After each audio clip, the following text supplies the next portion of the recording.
Supreme court ने 2006 के बहुचर्चित और भयावह निठारी सीरियल हत्याकांड में आज एक अहम फैसला सुनाते हुए आरोपी सुरेंद्र कोहली की बरी किए जाने को बरकरार रखा है। इस मामले में सीबीआई, उत्तर प्रदेश सरकार और पीड़ित परिवारों की ओर से दाखिल कुल 14 अपीलों को सुप्रीम कोर्ट ने खारिज कर दिया, जिससे उन्हें बड़ा झटका लगा है। साल 2006 में नोएडा के निठारी गाँव में बच्चों के गायब होने की कड़ियां अब मानव अंगों की बरामदगी से जुड़ी, तो ये मामला देश भर में सुर्खियों में आया था। जितनी जो सीबीआई ने दाखिल की थी, जो कंप्लेनेंट ने दाखिल की थी, सारी अपील्स आज खारिज हो गई। तो क्या माना जाए कि अब पंढेर और कोहली दोनों बरी हो गए? जितनी अपील्स दाखिल की थी उस हिसाब से तो बरी हो गए। पंढेर साहब के खिलाफ 2 जजमेंट्स में अपील थी सीबीआई की और एक में थी कंप्लेनेंट की, तो वो अब उनके खिलाफ कोई मुकदमा नहीं बचा। और कोहली के खिलाफ?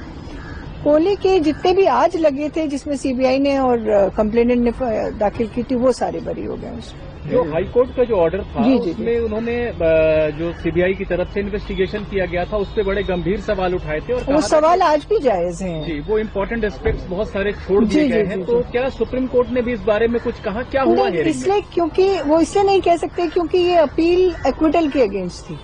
सो जो कुछ कहना था सीबीआई ने कहना था, तो कोर्ट ने पूछा उनसे कि भाई अगर कोई आपको जो बरी हुआ करने वाला जजमेंट है, अगर उसमें आपको कुछ गलत लगता है तो आप पॉइंट आउट करिए।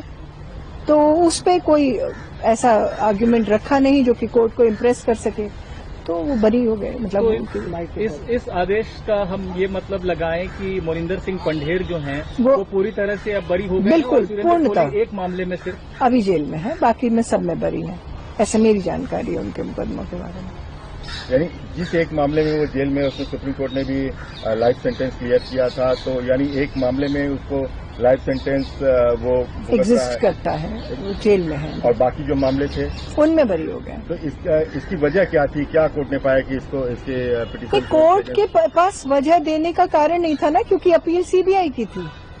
तो अभी तक जो जजमेंट आया है वो एक हमने जो सुना, जो कोर्ट ने बताया कि अपील्स खारिज की जाती है। इसके अलावा भी कोई फाइंडिंग ना हमें पता है, ना हम बता सकते हैं। एज ऑफ नाउ एक्विटल के अगेंस्ट अपील्स हैं, तो आगे तो सीबीआई ने करना था ना, ग्राउंड तो उन्होंने देना था। टोटल कितने केसेस थे आज मैडम जिसमें कि उसको एक्विटल हुआ है कोहली को?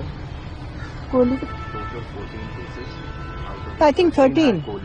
हाँ, टोटल आज 14 केस लगे थे, जिसमें से 13 मुकदमे कोहली के खिलाफ थे और पंढेर साहब के खिलाफ 3 थे, जिसमें से 2 सीबीआई की अपील थी जो 3 हमारे खिलाफ थे, और 1 कंप्लेनेंट की थी पुरानी फादर जो अनिल हल्दर ने। तो यानी ये कहा जाए कि पंढेर अब पूरी तरह से मुक्त हो गए हैं, बरी हो गए हैं पूर्णतः। चलिए, आपके क्लाइंट क्योंकि पंढेर थे तो उनके बारे में पूछ लेते हैं। हाईकोर्ट की जो फाइंडिंग थी, जी जी, क्योंकि पंढेर पे सबसे बड़ी बात ये थी कि उनका घर था जिसको लोकेशन ऑफ क्राइम जिसको कहा गया, और उस हिसाब से उनका इन्वॉल्वमेंट माना गया कि वो कोहली के साथ शामिल रहे होंगे।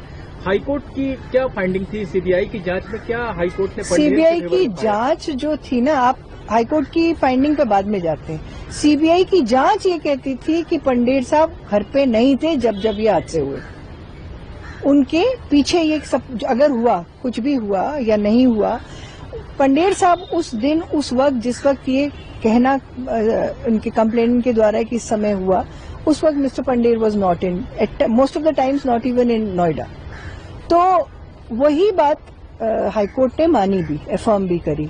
पर हाईकोर्ट ने एक चीज और कही कि पहली बात, जितना भी क्लेम किया जा रहा है कि एविडेंस, कोई भी चीज घर के अंदर से कभी भी बरामद नहीं हुई। तो जो चीज उनके घर से बरामद ही नहीं हुई, वो उनके सर कैसे मढ़ी जा रही? पहली चीज। कोहली के पक्ष में क्या चीज गई थी? क्योंकि उन्होंने एडमिशन भी किया था कि वो कन्फेशन ही जायज नहीं माना गया। जो एडमिशन या कन्फेशन की आप बात कर रहे हैं, या कोई भी कह रहा है, उस कन्फेशन को ही चैलेंज किया गया था और वो कन्फेशन ही मान्य नहीं माना गया कोर्ट द्वारा। ब्यूरो रिपोर्ट, टीम मानस न्यूज।